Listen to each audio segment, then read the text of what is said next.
Welcome to the Reality Whisperer Webcast. We would like to thank our sponsors. Dr. Mulder's Wishing Machine, the most affordable radionics machine found online. Amplify your manifestations as the Wishing Machine aids you in bringing your abundance to life. Visit freecharm.com/bradjohnson.html for more info and to purchase your wishing machine. Link is available in the video description. Portal to Ascension, online conscious events from renowned experts all over the world.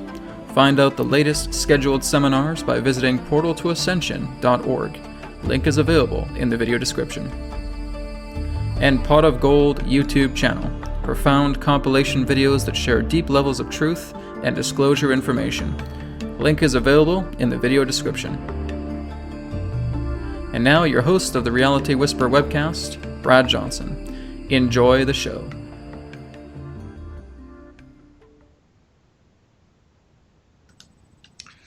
All right, hello everybody, and welcome to the next episode of the Reality Whisperer Webcast. Of course, I'm your host, Brad Johnson.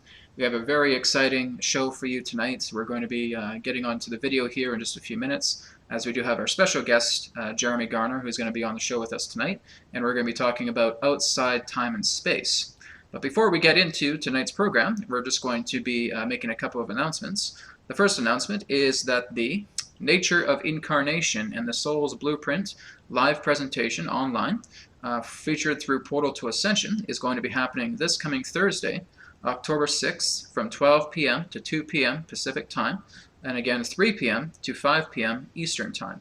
So you can go to portaltoascension.org and you can go ahead and register for this event. It's going to be an amazing presentation. I'm going to be talking a lot about a lot of in-depth information relating to the incarnation process, what happens before and after our times of incarnation on the planet, and also looking more into the idea of the soul's path, the soul's blueprint. So I have a really great presentation ready, and I'm really looking forward to bringing forward this information through, again, Portal to Ascension as the partner. So again, you can go to portaltoascension.org, Nature of Incarnation and the Soul's Blueprint. It is going to be archived through portaltoascension.org. So after the event, then of course you will be receiving the live archive version as well too. So that is the Nature of Incarnation.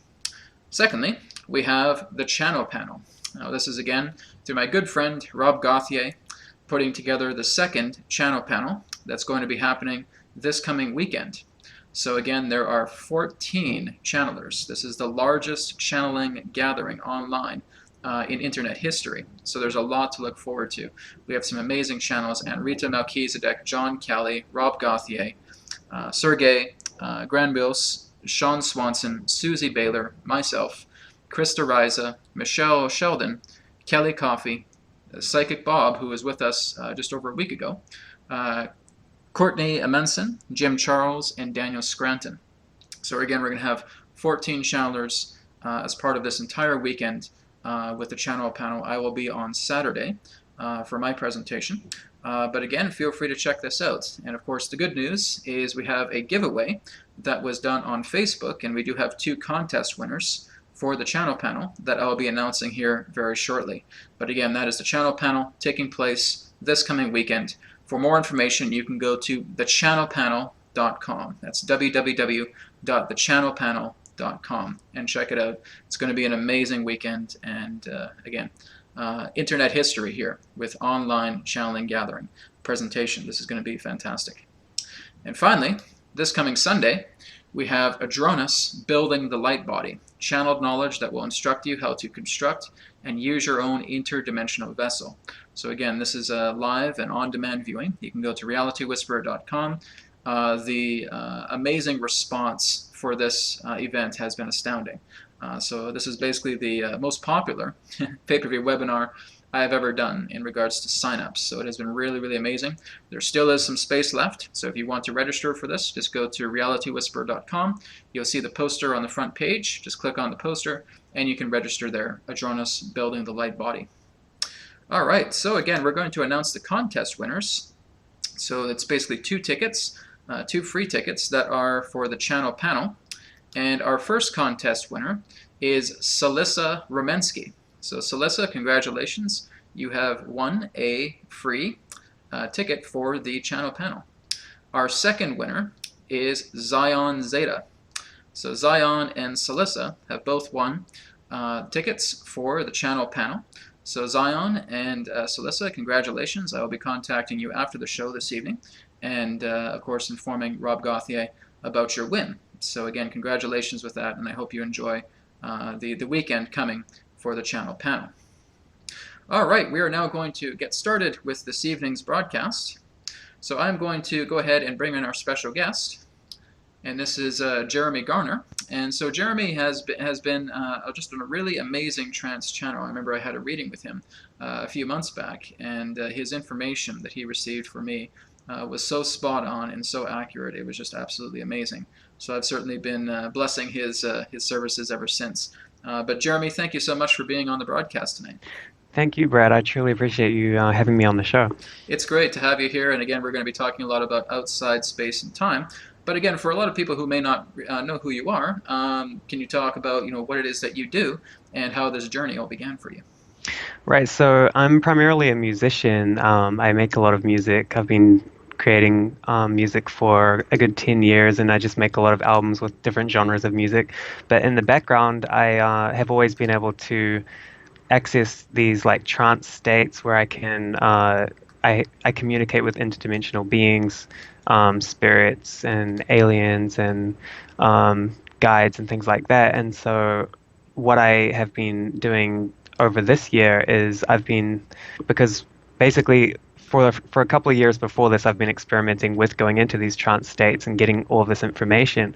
But this year I realized that I could actually start getting information for other people. It was something that I hadn't had the confidence to do before until actually you put out a Facebook status one time just saying, does anybody, want to do a reading for me? And at the time, I was getting a lot of encouragement from people that had seen that I was able to do this to really, push for doing this kind of thing more. And so I thought I would just, try that out for an experiment to see how it would go. And as soon as I did it, I was just flooded with so much information, and that's obviously what I sent to you. And I realized that that I was able to do this in a way that that could benefit other people because the information that was coming through became so clear to me that it was just like I just found that it was a great way of being able to reach and help other people rather than just find information for myself. So it's only really been this year that I've started to branch out and do that for other people. So basically now I just go into trance states and find this information from these higher beings. Now, there's a lot of discussion in regards to the trance state as well, too. Can you describe your own trance process about how this begins? Is there any particular type of beings that connect with you? What is your process for them? Yeah, right. So a lot of people seem to have, as you said, different processes for going into trance. And like we were just saying before, some people are able to just kind of close their eyes and just go straight into it. So for me, what happens is I actually use background music to induce this trance state. And so there's basically this kind of modern form of music, psychedelic type of music that is able to put you into a trance state and just change your state of consciousness and act as a kind of portal that pulls you into this other world where you're able to meet these other beings and things like that. And so my whole process for accessing this kind of information is that I will put on headphones and I'll go through a specific album that I find really takes me into that state, and it just basically puts me into this very meditative state, and I lose a great deal of consciousness, but I move into this other realm basically.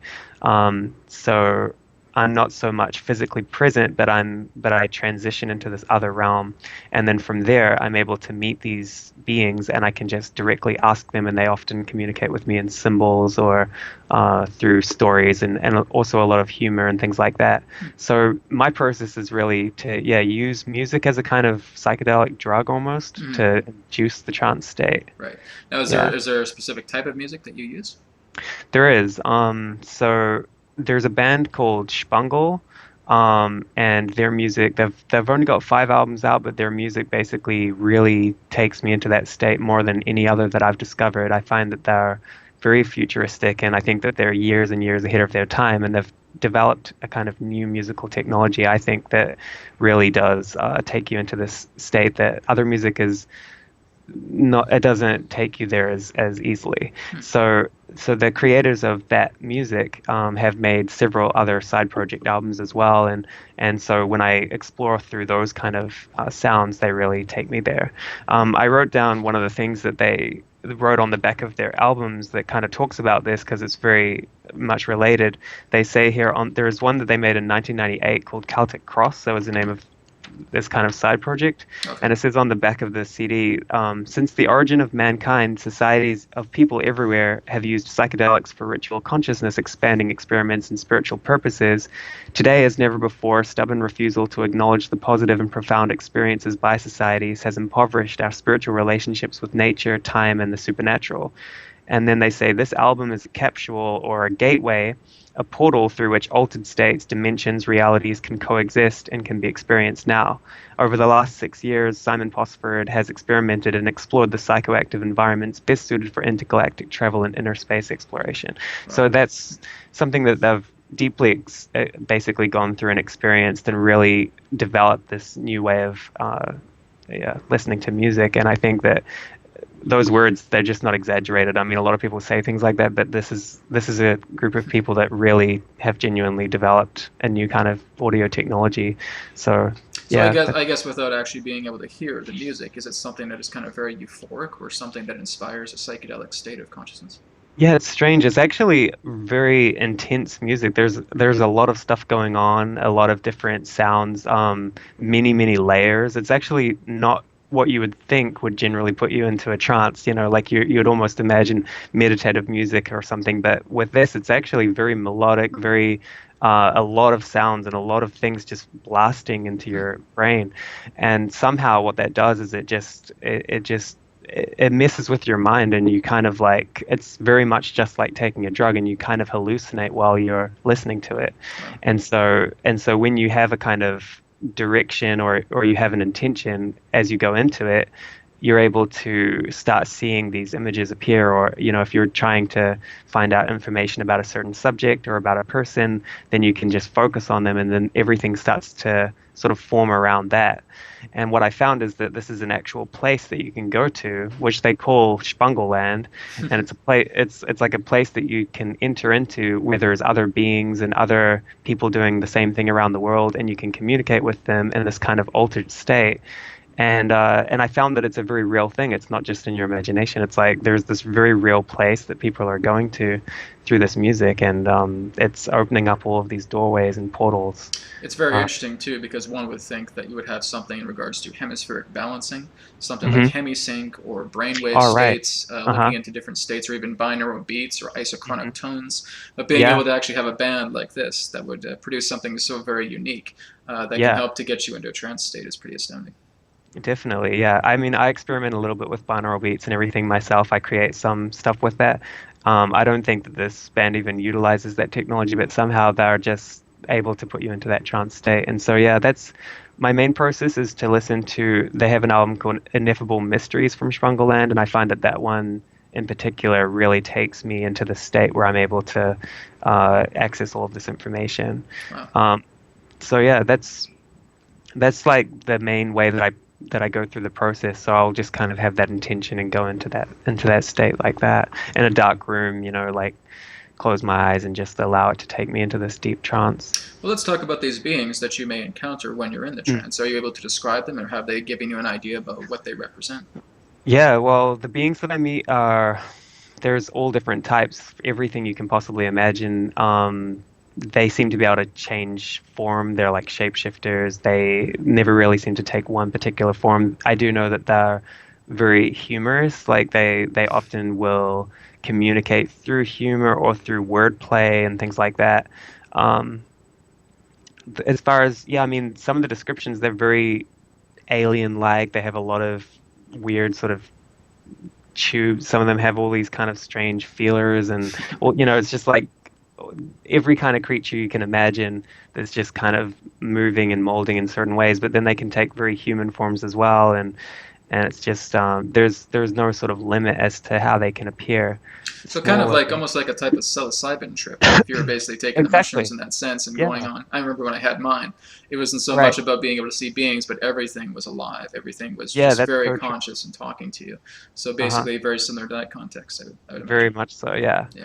Yeah, I think that's very true. And then you find that there's these kind of synchronicities and things that happen there that you can kind of verify once you come back out of the trance. And then it just, I mean, I didn't realize that any of this was real. I was doing it for like a year just for fun. Like I was just experimenting with it. And I was like, wow, you can go on these adventures and meet all these things. And I just thought that that was like, I don't know, just like in my imagination or something. But then I realized that there was actually real things going on. I mean, the very first experience that I had when I listened to it was I saw this kind of man falling from the sky and getting smaller and smaller and then landing into this water, and there were these alligators there. Um, and later, because I just downloaded the music at that point, later I ended up getting the booklet and I opened it up and it had a picture of everything that I'd seen, like inside the booklet, which I'd never seen before. And I was like, well, that's kind of strange. And then I kept on listening, and all of these strange things would start to happen where one of the musicians in the band would sort of write these statuses on Facebook at the exact same time that I would come out of the trance, and he would write the exact same things that I'd been having the trance about. Like I remember on one occasion, I had been wandering through this land in this very desolate area, and this yellow daffodil just appeared out of the ground in the desert, and I just saw this yellow daffodil, and I woke up, and at the time I was journaling everything that I was seeing, so I wrote down, I just saw this daffodil, and then I logged onto Facebook, and the musician had just written on Facebook, I just got back from Spungleland. I just saw a daffodil. Something must be happening. And I was like, I was like, what is with that? So then I went into another trance like a couple of days later or whatever.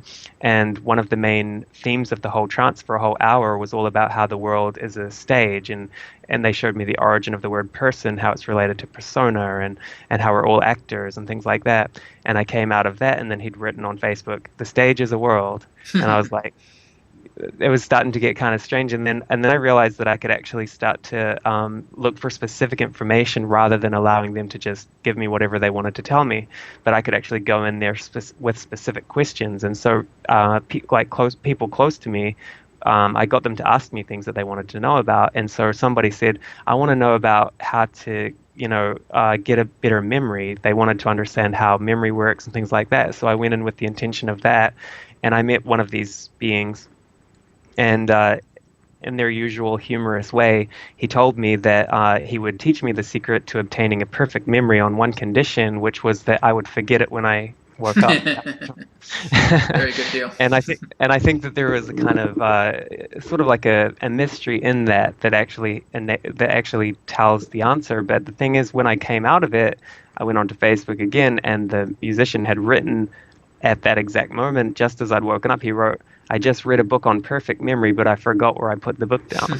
And I was like, this is just Excellent. getting crazy. Like I was starting to really trip out on these synchronicities. And at the time I was telling them to my sister, and she sort of said, oh, it's just a coincidence. These things, they're just, it's not really going on the way that you think it is. It's just by chance. And at the time we were watching this episode of Curb Your Enthusiasm called Beloved Aunt, and we actually paused it to have this discussion. And then right at that moment, I got this notification, and he just wrote on Facebook, Beloved Aunt, which was the exact episode we were watching on this thing. And it's like these kind of signs would just happen over and over and over again to where you couldn't deny them anymore. Right. And you just, these synchronicities happen so much that you realize there's really this kind of parallel world thing going on. So it's kind of giving you the indication that maybe the band members themselves are kind of aspects to the oversoul that would represent Right. the Spungle realm in that way, Absolutely. right? So Absolutely. being able Yeah. to see that kind of synchronicity and how you're tapping into it, it's kind of like looking into a harmonized mind, a collective mind in that way. And they're Absolutely. giving you all these features, these aspects of imagery, and all of a sudden you're Uh-huh. noticing that the band members are reflecting that It's kind very of a little well. bit differently, but how it all plays together in that way Absolutely. of It's like this one big consciousness thing, and we're just tapping into different parts of it. And so, because of that, when somebody comes to me with a question, or they want an intuitive reading, I'm able to tap into that aspect of that one consciousness and find the information specifically for that purpose. And then all of these symbols come through, and it just comes through like that. Yeah. So So for the Spangle, how is that spelled? Shpongle. Shpongle. Okay, Yeah. great. So in case people want to look that up and say, hey, I might want to check out Spangle myself and do Yeah, if you that. listen to it with headphones in a dark room and you go really deep into it, yeah, it's very, very possible to allow the music to kind of bring these images to you. And the more you develop it, it's like any skill, you can develop it and start seeing these images and things like that. So So is that how your trance experience started to happen just by listening to Spangle a lot? And, it's true. And then that kind of also got me more into sort of psychedelic music scene in general. And I mean, you hear people say, oh, this is trance music, and you never really think that that is literally because it's made to go into a trance with. And I think when I used to hear that kind of music, I would just hear this beat and this one synth just dun, dun, dun, dun, dun, and you sort of think, how can someone listen to that? And I didn't realize that it was actually because, much like with rhythmical drumming, tribal drumming, and things, it's actually putting your mind into this trance state. And it's just the same as how they would look at a fire or whatever. These things are to induce these different states of consciousness. And so the reason these trance albums are so repetitive and things like that are because they're putting your brain into a trance state. oh, fascinating. Well, let's talk more about outside time and space because I believe that's one of the big themes that you talk about as well too. So Definitely. how did that particular phrase become part of what you do? What does that mean to you? Yeah, so I work on a music project with Unicol Unicron, called Outside Time and Space, which is basically, she came up with that term, I believe, but it basically came about because we were on opposite sides of the whole world. We'd fallen in love, and we weren't able to be together at that point in time because everything was standing in the way with borders and immigration and everything like that. Mm-hmm. And so we realized that the only way that we could sort of be together at that point in time was to really come outside of time and space and find a place that's higher and above all of that. And so we started communicating very telepathically, and we'd have these experiences where we could be with each other outside of time and space, without necessarily being in the physical realm, but we could still be just as much together. And so I think it kind of started at that point and then just developed into this realization that we are very much free from those things, and that we're not actually held down or bound by these things that we normally think are restricting us. It's like 6 months ago, I'd be wishing I could be in this situation right now where I am, but this moment existed then too. And I think we normally look at time as this like linear thing, as this line. But I read this book about lucid dreaming, and he talked about how uh, you could look at time more like if you were in the middle of a circle and you were this sort of pinpoint in the middle of the circle, and all your experiences were equally accessible, past, present, future, all around you. It's just a different way of thinking, rather than thinking that things are further away or 20 years in the future or in the past. It's just all equally accessible. And then memory would be much better that way as well. So, like Lewis Carroll says in Alice in Wonderland or Through the Looking Glass, and he says it's a poor memory that only works backwards. It's like because all of these things are equally accessible to us, and I think that's yeah. And I think that's a big thing as well too, because a lot of us get so carried away in our dramas that we feel that we have to enact upon the stage. Like you said, the world's a stage. In Uh-huh. that way, relating to the dramas, when we realize that we actually vibrate higher above that, this is actually Definitely. what gives us not only the idea of answers, but actually living in a reality where you're actually free of more of those borders and obstacles altogether. Absolutely. Yeah. It's very liberating to reach a place like that, and it's not necessarily an easy thing to come to understand, because I mean, this world is such an illusion that it feels very real. Yes. Yeah. And I also think, like, I do believe in time, but I just think that time is malleable and that we're able to modify it according to according to what we want, rather than believing that time is there to control us. Yeah, what I've discovered is that time itself is just memory. And that All basically, right. if we're just working together with memories and we're looking into aspects about what we consider to be the past or the possible future, we're playing within the confines of time. And so when you're Oh, fully present and you're basically still within the moment and you're moving up into these higher planes of consciousness, you actually advance past time and space. So oh, that's kind that's of how I fascinating. always see it, in that way of saying that, yeah, whenever we play, whenever we're looking at a watch, we're basically obtaining the memory of saying 1, 2, 3, 4, 5, Oh, wow. and we're Yeah. basically just playing together with the aspect of memory. So Jonas will come through and he'll talk about, yes, all time really is nested memory, is being able to, or rather what memory is nested time, and being able to play together with the experiences of how we would consider to be sequence, or being able to look at schedules or Hmm. organization as it pertains to our own sequence of continuity. So being able to look at it in that particular way about, we were just playing with memory. Whenever you're playing with time, you're playing with memory. And what is it that creates memory? Karma, which represents action, right? So Hmm. memory, action, which brings to memory, which brings to time, and that's basically what we're playing with in regards to, again, what we have had in the past and what we may fear in the future, or have probabilities of the future. So I think it's really just being able to get off the wheel of memory, getting off the wheel Hmm. of karma, getting off the wheel of time altogether. Wow. So if you could actually fully get off the wheel of memory and you weren't remembering certain things, do you think that that in a way is actually freeing you from karma because you're simply not aware of those things even Yes, existing? yeah, it's more so in the Yeah. idea that you're not being conscientious of action, you're being conscientious of awareness.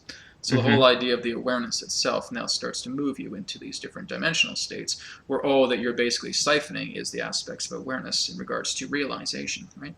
So that Wow. basically gets us off the wheel of time altogether. So basically when you're going into these meditative states and you're keeping a distance from everything Hmm. as it pertains to thought, as it pertains to memory, as it pertains to time, and you're keeping yourself in your own bubble in that way, and that is basically increasing the state of your awareness in that way. And I think that's Right. also how you're able to go into trance so well, right? Because you get off that wheel of memory, you're no longer bombarded by thoughts that are Uh-huh. becoming so intimately close to you. You're now distancing yourself from that. You contain yourself within your space, and now you Yeah, move into these higher dimensional realities that's very where true.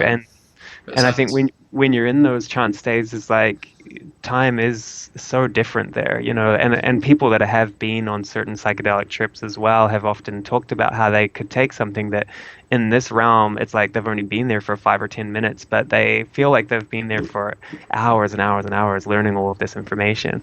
And I think that's the same kind of thing where you're able to step outside of time and have different perceptions of it because it's constantly changing. But yeah, it's very true what you're saying about memory. I'd never looked at it like that before. That's fascinating. Well, it's also interesting as well too because it feels like when you do a reading, it's almost like a connection to the akashic records as well too.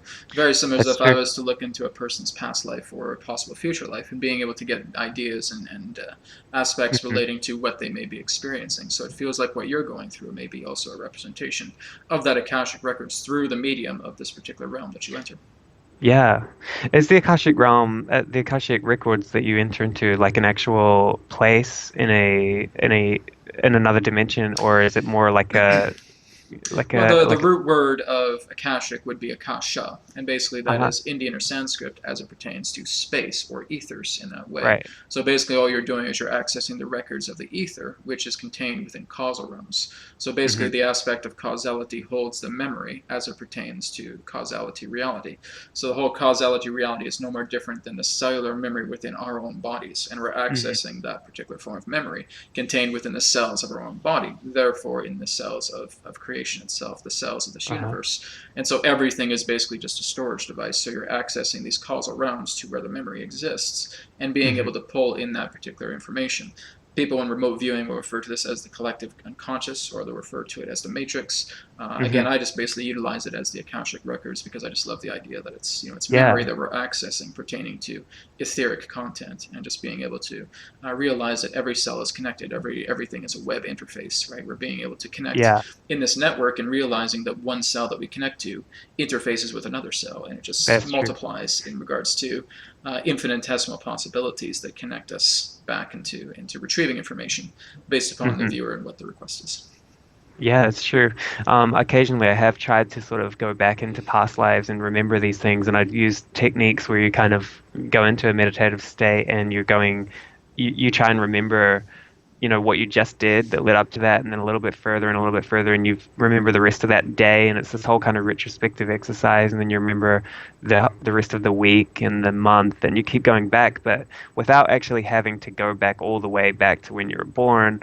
Eventually, just because you're putting your mind in this state of trying to remember, it just kind of clicks at a certain moment when I guess when you're sort of just about falling asleep or something, Hmm. and it just kind of triggers this thing inside of you where you get transported into this place where you're able to kind of like see uh, past experiences. And so for me, I actually end up getting transported into these other bodies in a way where I'm seeing things through their eyes and experiencing it through them. And so that happened to me once where I just appeared as this like 23-year-old man, and I saw my daughter there. I knew what her name was, and I saw her like leaving the house thinking that she was going to see me again, and I knew inside of myself that that was the last time I was going to see her. And I knew that because I was basically I'd made a decision that she wasn't going to be in my life, and it was a really difficult decision for me to make. And so I saw and felt all of those things, and I woke up from that experience just crying and crying because I just was so attached to that memory that I felt like it was like I felt the whole thing. And I later was able to kind of track it down and find out information about it online as to who it was and everything like that. And I discovered that this person just assumed all of their life that their father had abandoned them. Um, and they were angry at them. But I knew from that experience that I'd had to do that for their sake, and they never knew that. And so it was almost a way of rewriting history once I realized these things from seeing it from their perspective. Hmm. And yeah, it's interesting. Well, that's All an of those. interesting perspective because that's very much my association with my children as well too, right? Oh, really? So that basically is something you're realizing that there's something that needs to be done, and you just know that there's not a compatibility to be that particular parent Yeah. for them at this Uh-huh. time because they are basically going one particular journey and you're going another, and Yeah. that's been my relationship with my kids as well too. So I know exactly Yeah. what you mean, where you're Yeah. coming from that I know aspect. it's heartbreaking in many ways, and it's difficult to go through. And it was, Oh yeah. yeah, yeah, yeah. Eight Hmm. years, Yeah. 8 years of trying to get through that and trying to still come to Yeah. terms with that as well too. But let's look more into the idea about with your relationship with was it Unico Unicron, right? Yes, that's We're right. getting it Yeah. right. So basically, are you two working together in regards to this work that you're doing right now? We are working together. We only just got married, and Well, congratulations. yeah, thank you.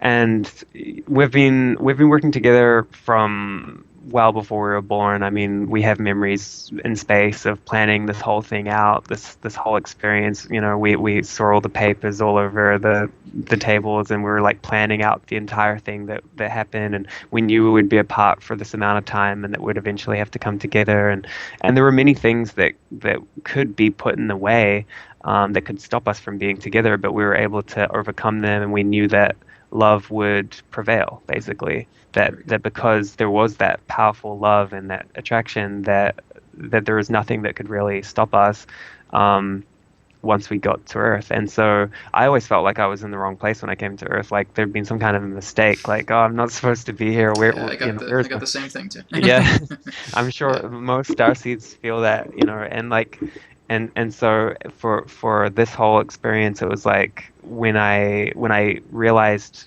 who she was and I reconnected with her, we actually just started effortlessly working together on music without even finding out about each other. There was no need to even be like, oh, who are you, and where are you from, or anything. Like, we were working for months on music, and she didn't even know that I was in New Zealand at the time because we just didn't ask those kind of things. We were just kind of writing these short messages and sending music back and forth, and she would send me vocals, and we'd work on these songs together and collaborate. And we just realized we worked so well together. And that, I mean, I've tried to collaborate with a lot of people, and it doesn't usually work out too Right. easily. But Yeah. that there was something here that just we just knew exactly what the other person was lacking and what we needed to add, and somehow together it just worked out perfectly. And so once we did start getting talking more, we realized that we just had all the same goals, all of the same ideas about everything, and so it just gradually and very naturally developed into this very powerful thing, to where now it's like I'm sitting in her room and it's all come to fruition, and I'm with her, and it's amazing how it's happened. Actually, it's So just it's kind of interesting how you're connecting to outside time and space, and here you are now, right? yeah. And when you're basically playing with the drama, you realize, what do I do? How do I get around these hurdles? And then when Uh-huh. you know you actually just remain still and you go into these states, they show you the way. It's exactly right. Yeah, Yeah. it's so true. That's powerful. Let's look into again more of any profound states that happen because in you being able to go into these trance states, do you have memory about what happens and what takes place after this happens? I imagine so because when I've had readings with you, I've had like great detail in regards to what you receive. Now that's basically something that's very interesting because a lot of the people I've talked to who go into trance usually have no memory about what they're talking about, and they have to basically have like a recording device if they're All translating it right. Yeah. audibly, or actually Uh-huh. having a scribe nearby and actually writing things down. So it seems that Yeah, after you go into trance, you actually have memory about what's being talked about. I do, and I think the difference maybe is because I'm not sure what is maybe what's happening with these people is that they're channeling more, I think.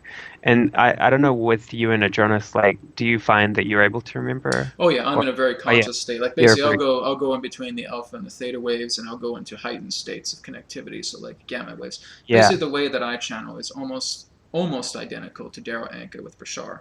So it's Uh-huh. very similar to our styles are very similar. So are So you I like are you hearing your own voice Yeah, at it's that basically that time? I'm hearing my Yeah. voice, but it's like Uh-huh. Adronas's voice, right? That's kind of the Yeah. best way to put it. And basically, Uh-huh. he's coming through, he's sharing a lot of this information. I'm not really paying attention to what's happening. Yeah. I'm just kind of in a daydream state. I'm basically like Yeah, looking I at understand that. landscapes, I'm looking at Hmm. vistas and all that stuff. And You're kind of basically, vaguely aware of what's going vaguely on. aware, Yeah. yeah. So Hmm. sometimes I'll need to go to grab a recording and listen to Yeah. what he's been talking about. But I get like abstract imagery. Sometimes I'll get Yeah. again just aspects of memory that come Uh-huh. through. And I've listened to what Daryl says as well too, and it's almost Yeah. identical to what I go through as Yeah, well. I've experienced some things like that because I have done a little bit of channeling, and I've experimented with what other people are doing as well, where there's actually spirits inhabiting their bodies and speaking through their vocal cords, which Yeah, I like found to a type of be ensoulment in that way. yeah, yeah. Mm-hmm. And that was like maybe more dangerous and a little bit like it was a lot more intense and A lot of trust with those yeah, situations. Yeah. yeah, and it's actually really difficult as well for the spirit and for the person. And I what I found was that when I was first opening myself up to those possibilities, they would start to try and speak through my vocal cords, and I would just sort of sit in meditation in a dark room, and I would just allow them to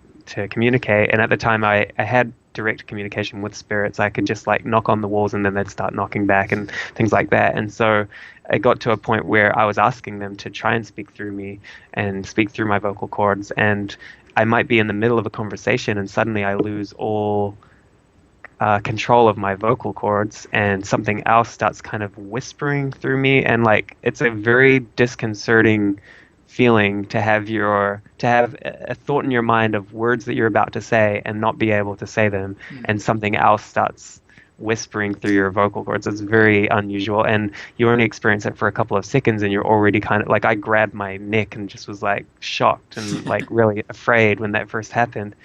And, So it's in a way that and I think there's that kind of a they conscious seemed to. restriction. There's kind of like a conscious restriction that happens there, but That's right, yeah, you're basically and there receiving this seemed info. uh-huh, Yeah. and it seemed like they needed they needed the almost needed me to breathe in order to be able to do that. Like I noticed that when I would breathe deeply, then that's when they could communicate.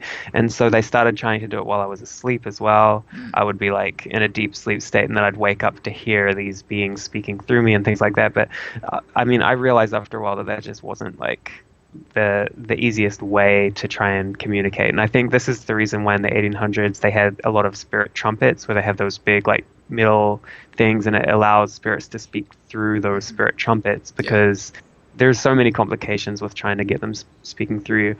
And so I think what happens with some people is they go into these trance states and these beings will speak through them and they're almost stepping aside out of their body and then these beings are taking over and so that's why they come back and they've got no memory or recollection. With me, I'm going deep into a trance but I'm still fully present and I'm basically just transitioning from this dimension into another one, so I'm still there. It's very much like having a lucid dream or something like that and then waking up and you're just able to remember it just like any dream or anything like that. Oh well, interesting. So it is almost kind of like a haze going into like like a nap or a sleep in that particular Yeah, way. But Yeah, it's it's like interesting it. too, again, that Like, you have that full conscientious memory. Maybe that's the thing about memory that they were talking about, right? yeah, yeah, You'll exactly. remember what we're saying to you, right? Yeah. Right. And I mean, I've got to a point now where I can actually kind of go into that state while listening to the music, come out of it every couple of minutes and write down some notes and go back into it. So it's like it's so easy for me to transition between the two states now that I don't have to wait the whole hour and then wake up and try and remember everything that happened and write it all down. I can actually do it in sections, um, just because I'm able to very easily transition between those two states now. It's like Now, going into you also have a good translation about a lot of the metaphors that they give you. So basically, if you're yeah, saying that if a person wants to know more about their life, and maybe you're seeing somebody in a boat and they're across the ocean, and basically you're seeing lone, right? And all of a sudden you say, yeah, "Oh my God, it's loneliness," right? So exactly. you're able to translate a lot of that because they will not speak to you literally. That's all Yeah, very they don't always symbolic, speak in words or anything like that. It's often just through symbols, and then you feel this intuitive feeling as to what that means. And right? two or three people could see the exact same symbol and take something different from it, but I know exactly what they're trying to convey to me at the time because it's very clear. It's like as soon as you see it, you just instantly have this knowing of what it's about. And so, yeah, So it's different. with the other than music aside, if a person really does want to go into a trance state, other than the choice of music, what do you feel? What advice do you feel you could give them to helping them go more into trance? I think that like if you have the intention of what it is that you're trying to do, having a clear intention first of what it is that you're wanting to go there for, what you're trying to discover, and then I would say to like obviously have your eyes closed, be in a kind of dark room. If you had some candles or something, that's fine. Probably like that flickering would almost help, and you could actually just I think just it's like you're having to go down these levels of consciousness. So it's basically it's like really hard for me without music because that's kind of like a guide for me. But I think without it, I think you could just you could really you'd probably go through different mental exercises to go deeper into a trance. So one of the ones that I saw once in a meditation, which was very, very powerful, was a kind of experience where you go out to like a field and there's kind of like a mound in the middle and there's like a moss door and you sort of open up the moss door and you go inside and there's just kind of like a tunnel with like dirt and everything and you just go deeper down the tunnel and then there's like another door and you open up that one and you go down. So each time you're trying to get deeper and deeper into this kind of underground place. And I think there's three doors, but by the time you get to that third one, um, you're deeper in a trance. And then this was actually a technique in order to meet like a personal guide. And then when you could meet them, then they can help you to learn more information or take you from there. And so when I first did that technique, I met this guide, and he actually like he looked like a wizard, like a mage-like figure, and he was just sitting there when I went down this tunnel, and he was just looking at me, and he started to teach me things, and he just started to teach me this whole technique on how to heal the world from a distance. He was just like, "This is going to help you in the healing of the world." And he was showing me all of these different things, and then he told me what his name was, and he also said, um, he asked me if I'd heard of a book. He said there's a book called Spirit Tapestry, and he said, "Have you ever heard of the book?" And I said, "No, I've never heard of it." He said, "Well, go and try and find it when you wake up from the trance, and if you don't have it, the next time you come here, let us know, and we'll get it to you." And it's things like that, and you just think it's like, well, it's kind of crazy. And before I tried that technique for the first time, I had this weird feeling inside of myself to kneel down and face the east. Mm. And so it was this weird feeling. So I just did it and then I started doing that trance going down the tunnels and everything. And so when I woke up from the experience, I obviously looked up the words just to see, like I thought nothing would come of it. And I found that there was a book called The Tapestry of Spirit. And I looked on the back and it just says that this story presents the story of a boy following a dream of a meeting in the East with a mystical figure known as the Mage, who is summoned by the power of the boy's dream to serve as his guide and protector during the journey. And then it says that it will teach him the power of dreams, the value of trust and belief, and the vision of the heart, and the capacity of every individual to help in the healing of the world. And I was Mm. like, this is so strange because he was just telling me about healing the world, and so I started reading the book, obviously, and within the first chapter, it basically talked about this boy having this strange feeling intuitively to kneel down and face the east. And I was like, that's so weird because I was doing that before, and so the reason I'm explaining these things is to say that these trance states are, I mean, that technique, it seems like a simple thing, but you can go down deeper into these trance states, and they can open you up to all kinds of real things that can happen where beings will actually be able to help you into these other states. So Well, yeah, very interesting. So again, you've had those personal guides that have worked with you and being able to yeah, help you through the mhm, transition of moving into a trance channel, or I guess you could say yeah. more of a trance medium in that way. Right. So if you actually have the intention of meeting a trance guide that's there to help you into those states, that's probably one of the best things that you could do. Where you have, so you go into any kind of meditative state where you're going through levels, like going deeper and deeper into it. But then if you have that intention of meeting some kind of being that's able to guide you deeper into that, if you've never done it before, that will probably help the most because then they can like guide you into that state. Oh, great, excellent. Well, we're going to go ahead and go into questions right now. So Right. everybody that's in the chat room, if you guys do have a question for Jeremy, Jeremy is not able to do any kind of intuitive readings because he needs to go into trance for that. But if you guys do have any general questions in regards to what we talked about, feel free. Jeremy, how can people reach you? Do you have a website that people can visit? I do. So if you're wanting to listen to my music, I have about 24 albums, I think, online at the moment. I've been making music for a very long time, and you can find that on jeremygarnermusic.bandcamp.com. There's some really good songs on there that you can go into a trance with on the album Telepathic Communications. The last track is about 14 or 15 minutes.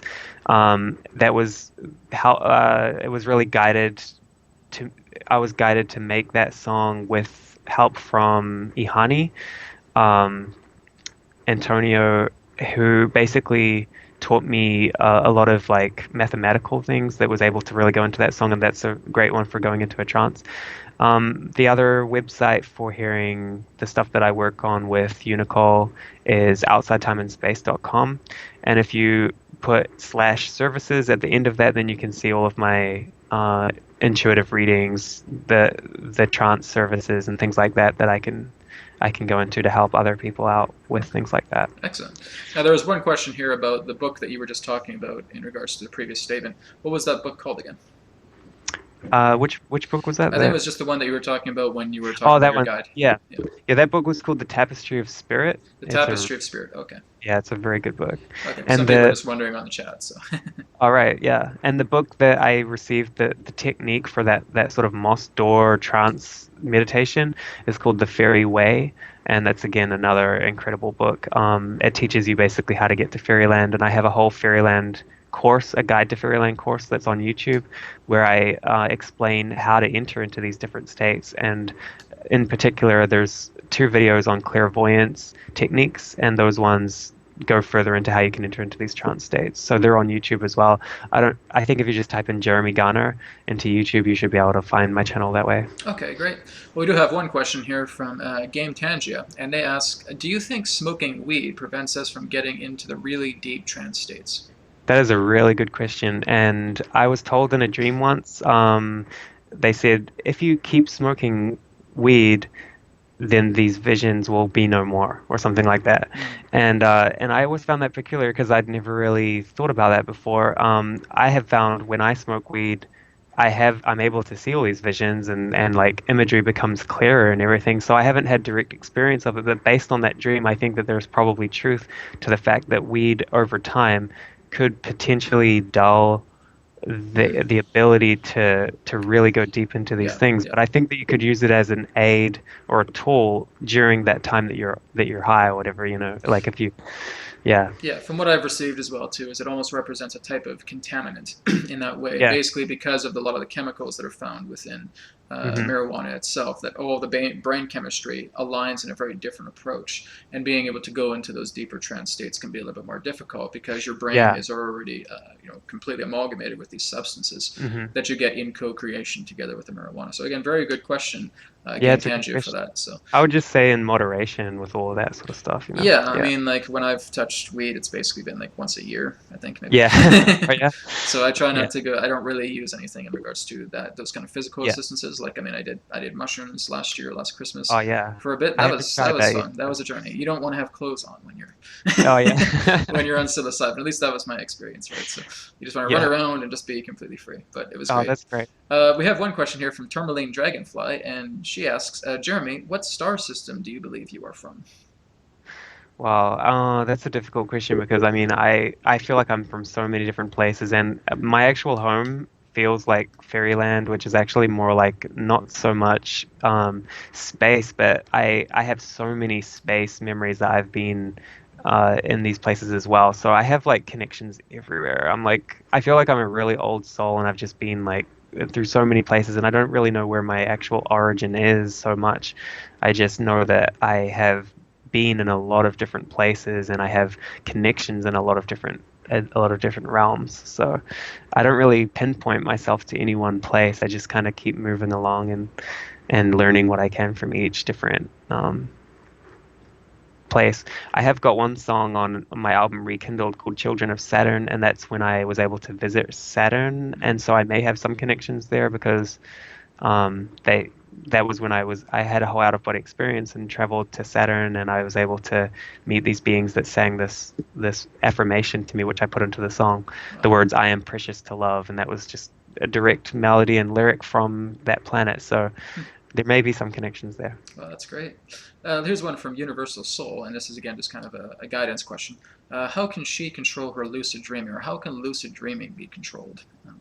How can lucid dreaming be controlled? Mhm. Well, if you're lucid, then at that point you should have a lot of control over your dream at that point. Because if you're awake and you're aware that you're dreaming, then I know that if you hold on to objects, it really helps. I found like I remember having a dream where there was like a letter, and I held on to the letter, and it was able to help me to keep the lucidity for longer. And then once you've got that stability, then you can start to just branch out and walk around. And I would say like don't just try and fly. Like everybody always says, "Oh my God, you're dreaming, so just try and fly." Just Every try and time you fly try it. and fly, then like just treat it like it's your real life and just like walk around and just touch the walls and feel the ground and things like that and just do really basic things and then you can work your way up that way, I think, rather than just straight away trying to fly. Yeah, and I would say it's definitely being aware about your inner awareness as well too. Just Yeah, like you're being aware of your own space when you're in meditation, be aware of yeah, your own space when you're in the dream plane as well too. Like you said, feel the walls, feel the ground. What uh, does it feel like? Indulge the five senses that we could say yeah, as well too, and even being able uh, to play with other aspects as well too. I always say that it's directed dreaming. Like I never really mhm, use the word control anymore because it's yeah, a con created by a yeah, troll. it's directed. So, Yeah, yeah, but looking into the idea about how you can direct and guide your energies as of what yeah. the dream plane is telling you as And well. if you So keep a very still approach, like don't get too emotional about anything, because any kind of heightened emotion will likely wake you up out of it. exactly, just like how you would go into an astral projection state and you get too overwhelmed, you get that emotional hit, bam, Yeah, you slam back into the body, right? exactly. So Yeah. okay, here's one from Four Cheeky Monkeys. Question. They say, great discussion today, Brad and Jeremy. As everything is interfaced, how can you modify a glitch? Is it through imagination or light coding? Modify a glitch, A like what? glitch. I believe what Uh, they're basically saying is that if there is a kind of glitch that we may experience in the reality, some people may refer to it as a deja vu, or there's uh-huh. just this kind of Like the explicit Mandela effect, aspect, yeah, or like an yeah. explicit aspect that you Hmm. know that something has changed in that way. Hmm. So I guess what they're basically asking is in that sense that if you get one of those things, is it possible for you to modify Hmm. it? Um. I mean, yeah, I like what they said about the imagination because it is largely probably about how you interpret it. Hmm. So the modification probably lies in your interpretation of what it means or something like that. It's like depending on what it is that you think it means, you could use it as a platform to go into another state or to see things in a certain way, or you could just look at it like, I mean, however you choose to look at it. It is one of those kind of challenging questions as well, too. Mm, From my understanding, in yeah. that sense, you wouldn't be able to modify it because when you're actually going into a glitch, you're actually basically transitioning yourself from one reality to another. You could mostly refer to this Mm, as reality bridging or uh-huh. reality shifting in that way. And so it's basically letting you know that when a glitch happens, sometimes it's followed by a deja vu. It's a Yeah. confirmation that you're looking at another perspective of an almost identical event that is Yeah. attempting to get your attention and basically showing Yeah. you that something has changed based upon Hmm. the perception of seeing something almost identical to what you did before. So that's Yeah. basically giving you the idea of a transitional shift from one reality to another. So Yeah, that's a really interesting. interesting way of looking at it. Yeah. Yeah. So imagination light coding, you could try, but I mean, when you experience that glitch, it's kind of too late to go back from it because you've already Yeah. experienced it, right? So Uh-huh. very I good, usually, very good. when I have deja vu, I usually think of it as like, oh, I'm on the right track. Like I look at it as a good thing, and I feel like it's a sign that I'm in the place where I need to be. Okay, very good, excellent. Here's one from June Hall. She has a bit of a personal question here. I recently broke off a relationship, but I feel physically sick from it. Is it because I feel so connected to this person? I remember feeling like this as a child. What may be going on? Yeah. I think feeling physically sick after something like that is probably very normal and usual to feel because it's like you get a deep, intimate connection with somebody when you're with them, and to have that disconnected is obviously going to be very difficult to go through. And it's so hard to even try and give good advice for something like that because it's just a horrible thing to have to go through. I Right. don't, it's Yeah, like, exactly. Well, yeah. well, June, what I can say is that you are physically purging the corded connection that you once had with your partner. So basically, when you're going through physical purging, it's the idea of being able to release. It's actually being able to purge the energies that have actually been building up inside you because it feels like there's something you have wanted to say for this person for quite some time, but maybe didn't have the opportunity or the expression or allowing that truth to come out at that time. And so your body will actually physically regurgitate the actual aspect of that suppression that's happening. So it's the whole idea in that sense that there's been a truth withdrawal. So basically, when you're going through the idea of physically vomiting in that sense, that's letting you know that something has been building up for a long time. Often that represents heavy emotional stagnancy. So when you're going through that, and if you felt like that as a child, that's repeating itself in that particular way.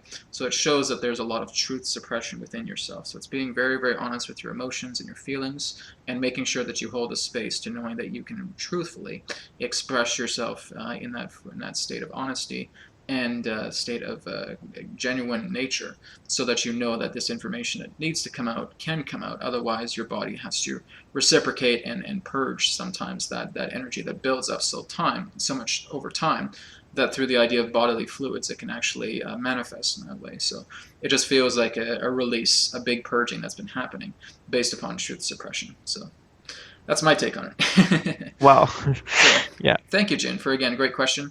I'm just going to scroll down the list here and see what else we got. Here's one here from Aesthetics Loth.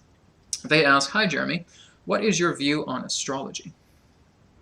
Astrology. I believe that there is a lot of truth to, where you're born, the star signs and things like that, and like fitting into certain groups like that. Like I'm an Aquarian and I really do identify with Aquarian traits.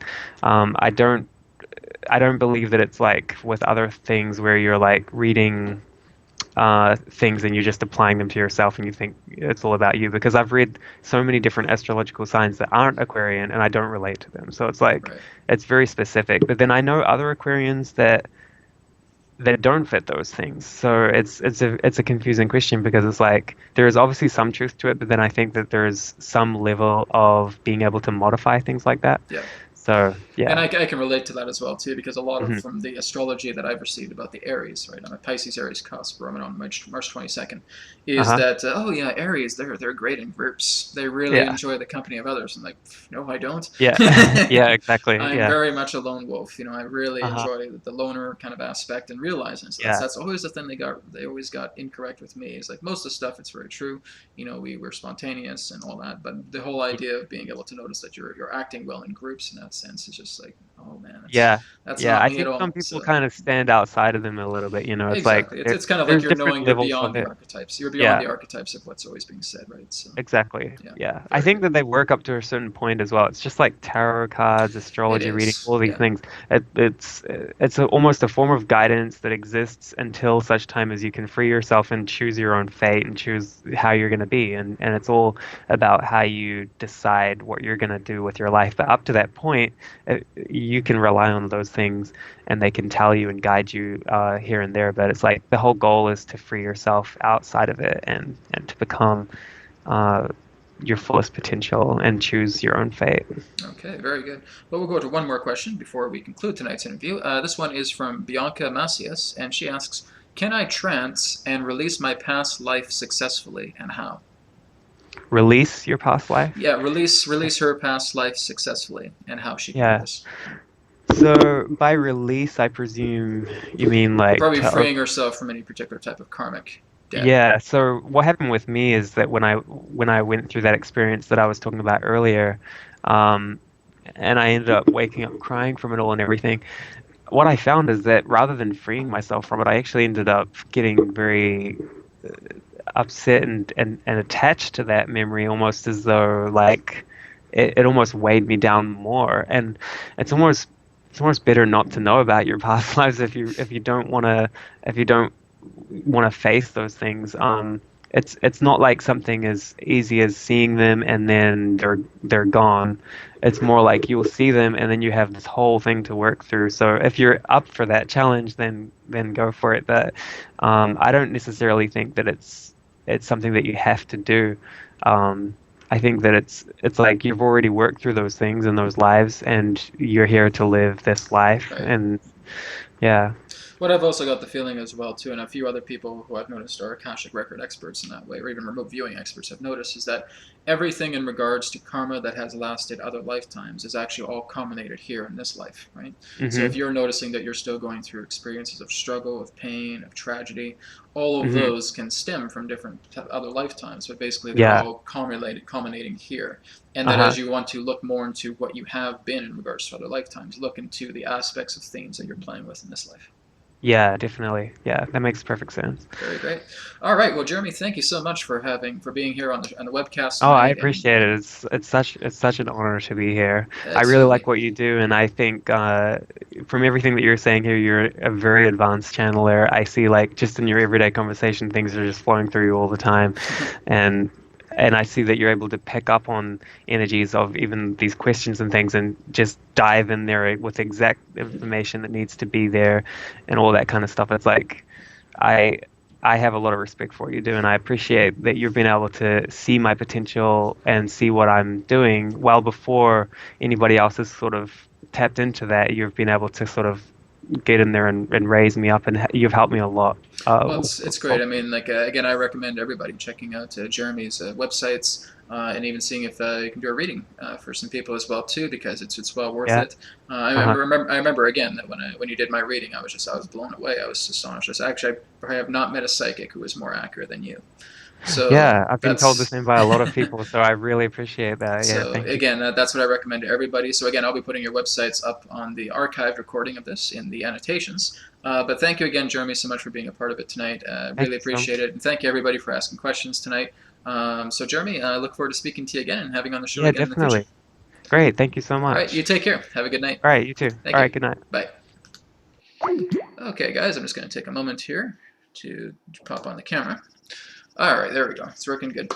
All right, so that is Jeremy Garner. So again, I'll be just going back in the recordings and placing his websites up so you guys can go ahead and take advantage of that once the archived recording is ready.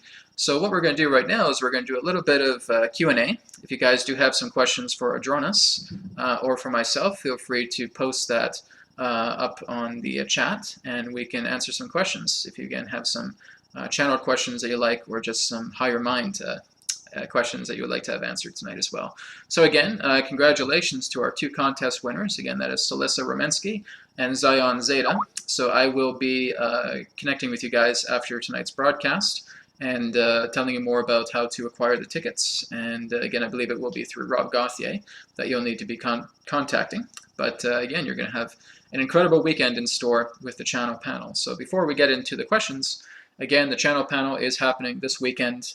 14 renowned channelers. Feel free to check it out. Again, you can go to thechannelpanel.com. Nature of Incarnation and the Soul's Blueprint is happening this Thursday at 12 p.m. Pacific. And of course, Adronis Building the Light Body is happening this Sunday at 12 p.m. Pacific, 3 p.m. Eastern. So feel free to go ahead and check out those events at their appropriate websites. Okay, so we're going to go ahead and take a look and see what questions we have for tonight. All right, we have one here from Aesthetic Zloth. I love the name. Hi, Brad. I was wondering if my spirit guides or higher self has any advice for me. Thank you. Okay, one moment, Zloth. Let's see what comes through for you. It just feels like your feet want to move. It just feels like there's a lot more activity that awaits you. It just feels like there's been a lot of contemplation happening within your life right now, and that there's an opportunity right now for you to continue to move, to get moving, to let the feet move, to go for walks, to take a lot more action, and it feels like this is a grounding energy for you. It feels like there's just been quite a bit of just ponderances, and again, that's a good thing, but it's kind of giving you the idea to encourage more action. So it kind of feels like there's this little gentle push, this little gentle nudge that's allowing you to get your feet moving and to being able to take a lot more conscientious action on a lot of what you have been contemplating. Not so much in the idea of drawback, but in the idea of helping yourself to reach aspects of new journeys that are going to come together. So I feel like some new themes, new shifts, new veils are starting to be unveiled for you right now. And the more that you just put into action what you may have been, in that sense, perhaps even procrastinating about for some time, that now is the time to start taking action in regards to a lot of these new plans. So I feel like maybe there's new projects that are coming together. I feel that maybe a new career may be happening for you, and just being able to get yourself out there and to take action in that way. So that's kind of the feeling I'm getting from your guidance altogether. Okay, hope that helps. Thank you so much. All right, let me just go, let's back up here. It's so funny when I open my eyes, like I lose the spot from where I am. Okay. All right, here's one here from Cuckoo Tiz 26. This is a question for Adronis. I remember being abducted. I want to know who abducted me, why, and how it benefits me. Okay, so thank you, Cuckoo Tiz 26. All right, let me take a moment to bring Adronis in, and he can share some insight for you. Here we go.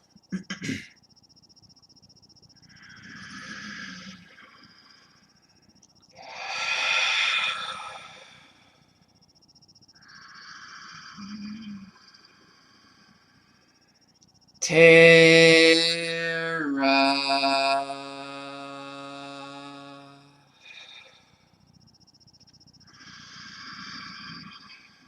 Soul Star.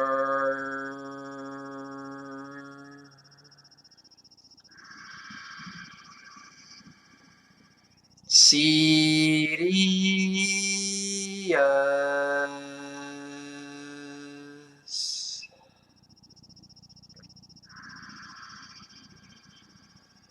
Adrones.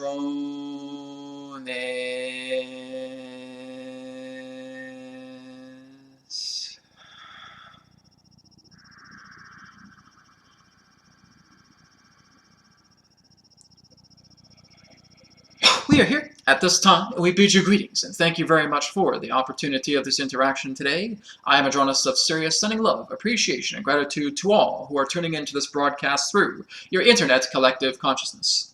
We will speak to the individual that refers to him in handle as Cuckoo Tiz.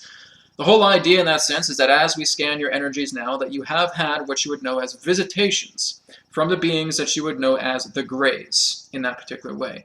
Now, much in regards to the idea of these experimentations that have once happened in that sense are moving more into a transitional period where they are no longer becoming a validity. There is basically a great deal of transformations that have been taking place upon your planet that has in that sense attempted to create much more of a harmony and lessening of an invasion or an intrusion upon any particular type of energetic. Now, one may wonder, why do these particular forms of visitations or even abductions in that sense happen to me? Again, there can be the common reply that, well, this is something that you have signed up for. But the whole idea truly is that you hold a vibratory energetic, and a vibratory energetic relating to the DNA, relating to, shall we say, your own awakening process, much in regards to what you hold within your own biology, is in that sense valuable as it pertains to many of these particular races. Now again, there are many different factions of the beings that you know as the Greys. There are those in that sense that are very much working together in humanity's favor. And there are those in that sense who simply have their own agendas and are basically in that sense attempting to take into consideration the aspect of the resources they feel they require and being able to have the granting of being able to accomplish this. So this would basically represent the aspect in relationship to the latter for you. But the whole idea right now is that this particular form of intrusion is ceasing. and that again, you hold that particular form of valuableness as it pertains to your own biology, as it pertains to your own DNA, as it pertains to your own genetic stock.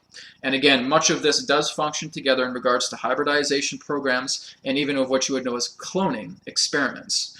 But again, the whole idea is that much in regards to this has ceased. And that the whole idea in that sense is that if you discover that there are any other types of intrusive projects or intrusive, shall we say, entries that come into your own space, that you are not, quote unquote, defenseless. It is all about being able to make yourself larger, to making yourself, in that sense, standing very, very tall in your own light, and realizing that you also have many different forms of guides, of assistants, that are able to work together on your behalf. Now, we have referred to this as what you would know as intervention fleets. And that if you are facing, shall we say, repercussions as it pertains to abductions or any other particular types of intrusions violating free will, we would again suggest the intervention fleets and being able to allow them to assist you in that particular way. As we've stated, they have hands-off policies relating to the idea of, shall we say, introducing themselves. But they will work with you in that particular way should there be a call that is being brought forward. So the whole idea in that sense is that if further intrusions continue, realize that you have the capability within yourself to stand tall in your light. You have the capability within yourself to request assistance. You have capability in yourself to allow the idea of intervention fleets to come forward and assist you in regards to these particular intrusions that may take place. We thank you very much for your question. All right. So let's go ahead and move on to the next question here. So let me just go down the list.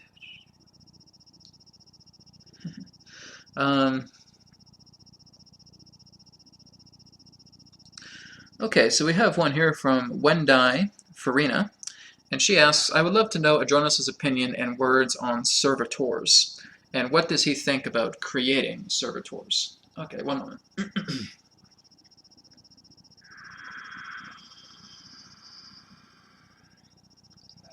We thank you very much, Wendy, for your question. The whole idea in that sense as it pertains to servitors is basically what you would consider to be, shall we say, astro-controlled thought forms, or thought forms that you are able to plant your own consciousness into that basically functions as these particular forms of, shall we say, servants or delegates as it pertains to, shall we say, the reciprocation of energy, the exchange of energy, or again, other particular functioning of tasks. These do exist. Now again, servitors can even relate to something beyond that. It can even be through the idea of contractual arrangement. For example, you can work together with different forms of astral beings that can function in that sense as a type of servitor themselves, not in regards to something that has been conjured through the idea of your own conscious mind, that has been functionally created in that way, but more so in the idea of particular beings in that sense that can work together through equivalent exchange that actually in that sense create soul bonds and soul contracts together with you. Now, servitors in that sense even go back into the ancient legends as it pertains to jinn. Jinn in that sense that have actually come upon your plane and in that sense attempt to strike bargains or strike deals with other human beings in that sense, that they would function as a servitor, or again being able to understand the nature of what you would refer to as a genie. And that basically that's in that way they would be able to fulfill tasks in a means of an equivalent exchange. But if you are looking into the idea of thought form creation in regards to beings simply functioning as these servants that represent, shall we say, your own thought form and creation, they basically represent themselves as proxies, or again, other particular forms of prisms or filters that can relate to the idea of a certain form of fulfillment of tasks, or again, other particular matters of exchange energetically. So yes, these beings do indeed exist. We thank you very much. All right, Wendai, thank you very much for your question. All right, let's move down the list here. We're going to take about 3 more questions here tonight, just before we wrap up. Okay, we have one here from Sharanjit. She asks, when do you know it's time to leave a relationship?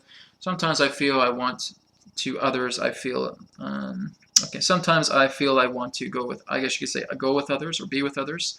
I feel unsure. Well, this is again being able to look at yourself and realizing exactly, are you happy within the relationship that you are in? You're realizing if there's basically been a lot of shaky ground pertaining to a relationship, there's just a lot of things that you're not looking at. There's a lot of things that are not really coming into view that you feel is still nagging at you. So it basically feels like there's a procrastination happening here. And it feels like you're still moving into this particular type of relationship that you're involved in and are very, very troubled by it. And it feels like you're waiting in that way for something to fix itself, and it's not. It's being able to realize that if you feel that you are not completely in that state of confidence where you are with your partner, then that is something for you to look at. You really need to seriously consider exactly why you are still in a relationship right now where you feel very unsure or uncertain.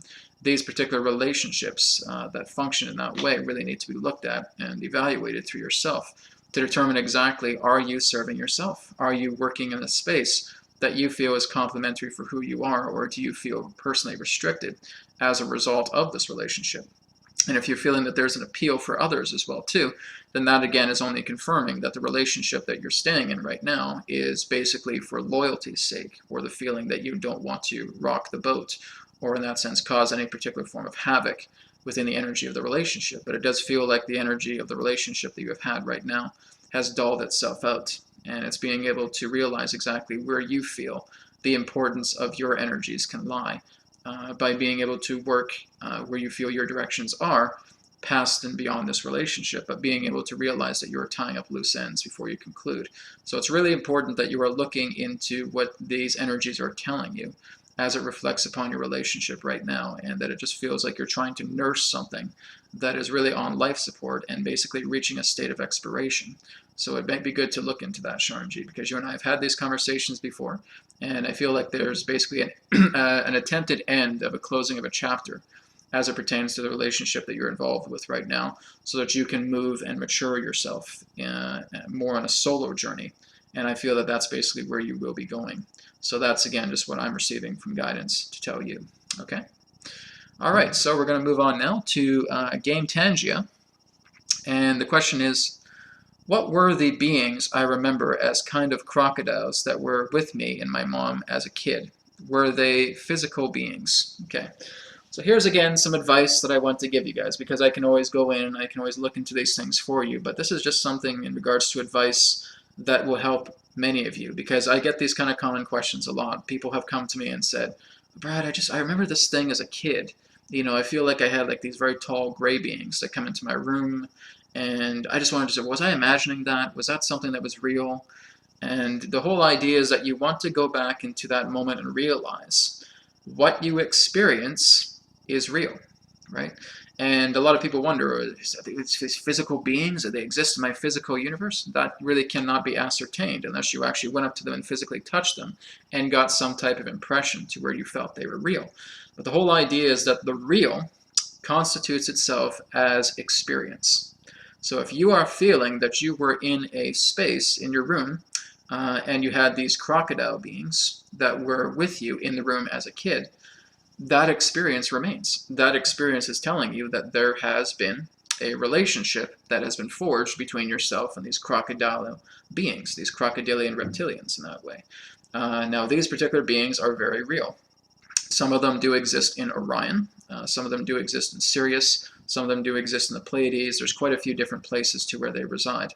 But a lot of these beings, in that sense, can function in different types of realms. But they basically composite themselves into your room. So it's not so much in the idea of wondering if they're physically real in that way.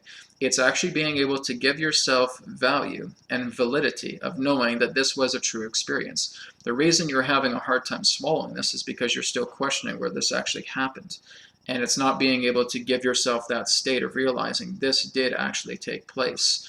You're basically, in that sense, almost creating a type of fear of saying, maybe I don't want to admit this happens because these beings did actually come into my room, did actually share the same space with me. What will people think if I say giant reptilian crocodile beings came into my space and started having this interaction with me? How would I look? How would I appear? So the whole idea in that sense is that there's that aspect of feeling fear or anxiety based on actually sensing, oh my God, this is real. Well, here's the realness, is that you experience this, and that the experience itself relates to that real encounter with these crocodilian beings. Now, these crocodilian reptilians are indeed very real because primarily you experience them. But again, you're not alone in regards to the description of crocodile reptilians. A lot of people I've talked to have had associations with the crocodile beings as well. And again, they have different orientations. There are those who are very much in service and helping humanity out, and there are those with other particular agendas that can be somewhat, again, crocodilian in that way, and just have their own particular forms of goals and attributes that they want to play with in that way. So the whole idea in that sense is that these particular beings were a part of your reality, a part of your space, and it's about being able to accept that and understand that the experience itself makes it real. Okay, so that's what I want to share with you. Thank you, Game Tangi, for your question. Okay. Okay. So again, what I'm noticing in the chat room here, guys, is still a lot of disempowering questions. And again, this isn't a judgment to any of you, but it just feels like there's still a lot of energies in that saying that I'm still feeling this. How do I know this is real? I don't know if I can do this. How do I do this, etc. It really just comes down to the point where overall, I'm just talking to everybody here, that you really just need to look into the idea of what your feelings are telling you. Because what I'm noticing in so many people is that there's these hemispheric divides, right? You have a hemispheric divide as it pertains to logic and the physical mind. You have all of these genuine experiences of feeling and emotions that are telling you this is actually what's happening with yourself. What you're attempting to do is, by looking at this particular divide, this wedge in between the two, you're trying to see how the two of them can help each other in that way. But they can't help each other until they are actually connecting, until there is hemispheric balancing here. So when you're noticing that there's a feeling of, I'm getting this feeling, but I don't know what to make of it. I get this sensation that I'm supposed to be doing this, but maybe I'm not supposed to be doing this. Is this real? Is this something that I can do, etc.? Again, it's really just coming down to the point of value. Really the key here is being able to give yourself the opportunity to fully trust in your ability to resolve things, to fully trust in the way of what your heart is attempting to tell you. If we're basically just creating this tug of war between the mind and thoughts, as well as the heart and emotions and feelings, then we're basically going to continue to play that tug of war game lifetime after lifetime. The very important aspect here is being able to take into value of what your heart is telling you. Take into value about what your emotions and your feelings are telling you. We become a culture that is so transfixed on this tiny little squishy thing inside our heads called a brain. And we feel that this is where all validity lies, and that we have to put some type of logicality and thought process into all of these things that we are encountering that represent conflict, and feeling that we have to try and squeeze it into a box, and we have to make sense of that in that way. Sometimes you cannot do that. It's not about logicality to try and figure things out. Really, all it comes down to is acceptance of where you feel the conflict lies. If you feel that you are scared, that you are anxious, that you are panicking relating to something, that energy is there to be accepted. And again, this is where we are attempting to look into the feelings, look into our emotional selves. Again, like one of the questions earlier about a person who was physically vomiting after breaking up with a relationship. Why did that happen? Well, again, because this is all part of emotional suppression. We do not give our feelings, we do not give our emotions enough credit. We do not validate them because they are so intangible. The thoughts we give much more credit to because they're speaking a language to us. They're being able to translate, and we're able to comprehend the aspects of thoughts. But thoughts and feelings are two different things. Thoughts are a product of mind. Feelings are a product of spirit. So basically, the only way that they are ever going to speak the same language is when they work together in a state of alliance. When you start trusting and validating your feelings a lot more, rather than feeling that thoughts need to lead the way.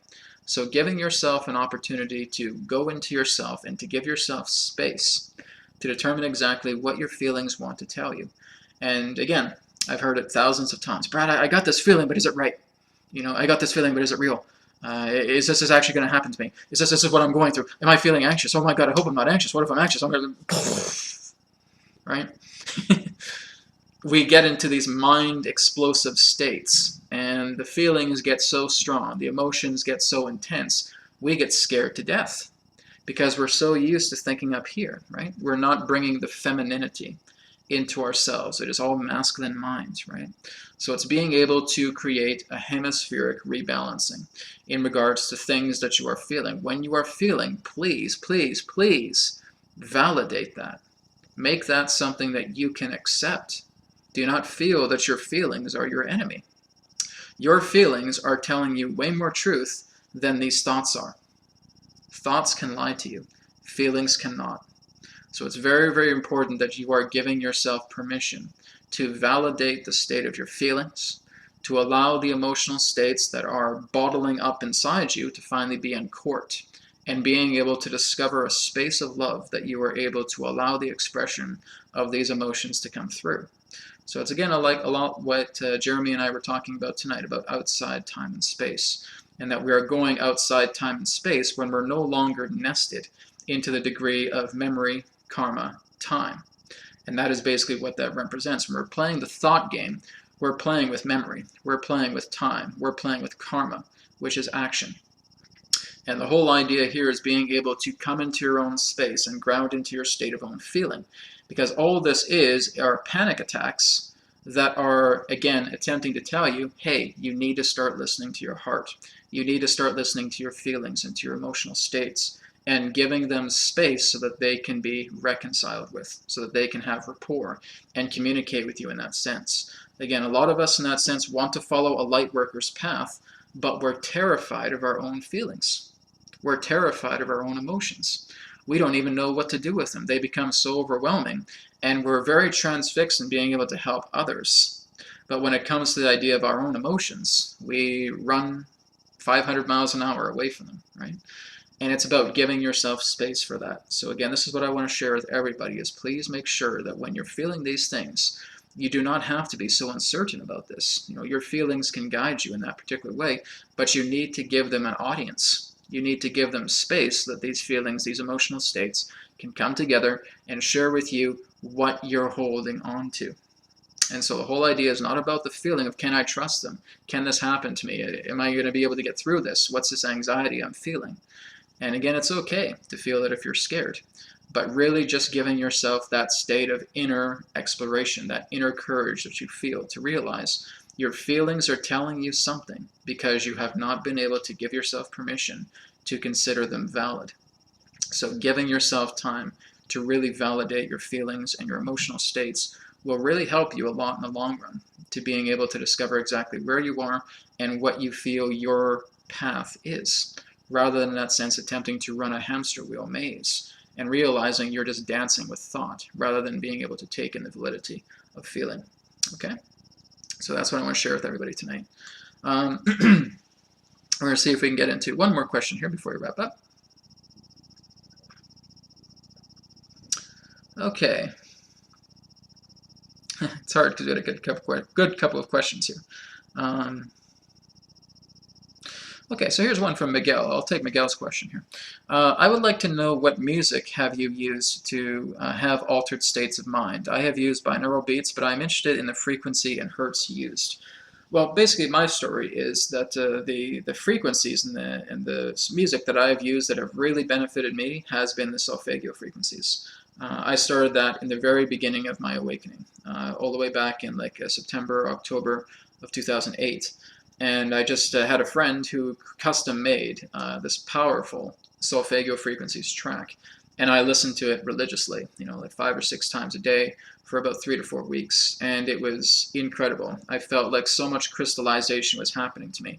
Now, I didn't really have a favorite tone in that particular way because I worked with the entire sequence from the 100 some odd hertz to about the 900 some odd hertz. And I just felt this crystallization of being that was coming together. And it really helped with my meditations. It really helped with my clairvoyance. It was helping me to open up a lot more to clairempathic nature. So that would be my personal recommendation, is working together with the solfeggio frequencies. A lot of people like, you know, the 432 and the 528 seem to be the most powerful ones, or the popular ones, I should say. The 417 hertz frequencies as well, too. Because that can really deal with a lot of different forms of crystallization that people require. Some people, again, swear by alpha waves or theta waves or delta waves. Some people refer to binaural beats or isochronic tones. There really is no favorite one that I can recommend that will work for everybody. It's all about deciding exactly what you feel is best. But going into altered states is really being able to look into something that you feel vibrates and resonates together with you. Like what Jeremy was saying tonight with his particular favorite band. Again, the name escapes me. I'm pretty sure someone will remember it. Schnopel, whatever it's called. And being able to go into that particular state utilizing this music that, again, he was describing. You'd never think that this would actually be trance-induced music. But again, that was something that worked with him to go into an altered state of consciousness. And for me, again, it felt like the solfeggio frequencies.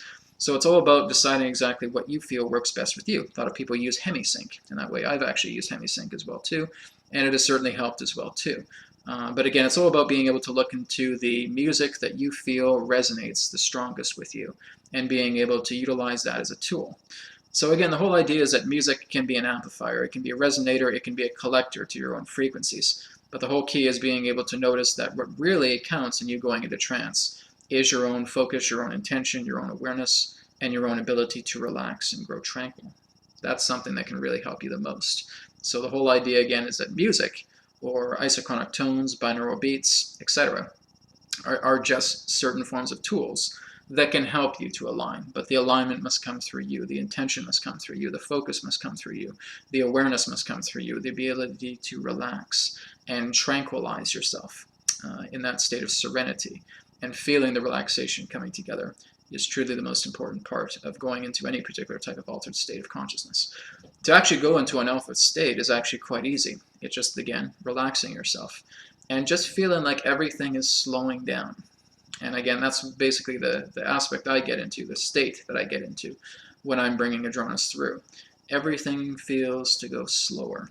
It's like time is just moving a little bit more slower, not very slow, but just a little bit more slower and a little bit more smoothly, and you're just falling into this nice, I guess you could say, state of almost like being in a bit of a daze in that way, in regards to a daydream state.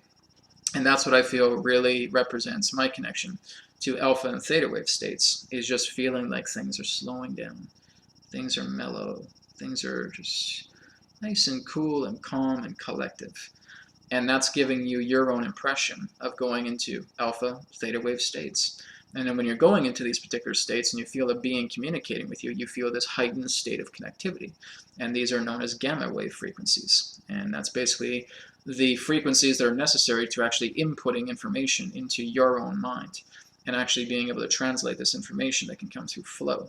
And that's primarily what I work with altogether in those particular states. So feel that kind of soft kind of haze, that mellow kind of feeling. That's what I get through the impressions of certain altered states that I go into. And that's just me personally. But whatever works for you, of course, is the most important. All right, well, thank you everybody for tuning in to the Reality Whisperer Webcast. I want to thank again Jeremy Garner for being my special guest tonight. I want to thank all of you for, again, some really great questions, both to Jeremy and to myself. I really appreciate it. And we will go ahead and wrap up this evening. Thank you so much. And again, feel free to visit realitywhisperer.com, sessions, courses, and of course, free media. And Jeremy's websites will be posted in annotations in the archived version of this recording very, very shortly. So thank you, everybody, tonight. Namaste. I'll speak to you all in another perspective of the now. Good night. Take care.